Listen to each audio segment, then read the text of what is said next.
the update of Day 2 evening session of the Living Like Jesus Youth Camp 2024.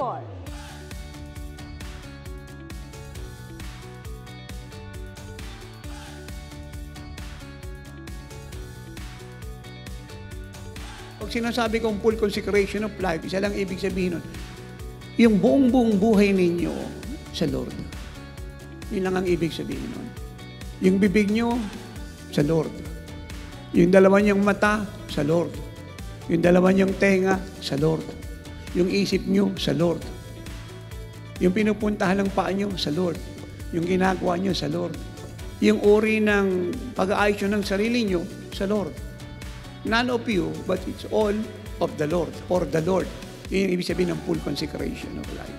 Nabuhay sa kalinisan, kabanalan, matawid na pamumuhay, makatotohanan ng pamumuhay. Ang na-experience ko po ngayong gabi ay talagang nagbago po, nag-quicken ng spirit ko, nag-turn around ng bawat kaisipan ko po.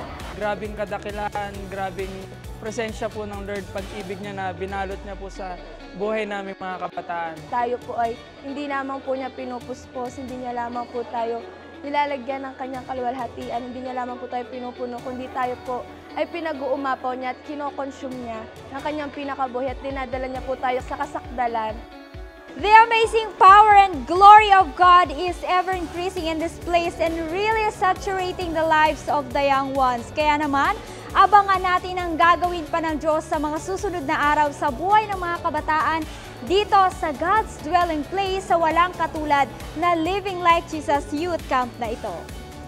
Ito si Glyza Bariso para sa Victorious News. Walang kinikilingan, walang halong kasinungalingan, pawang kaligtasan lamang.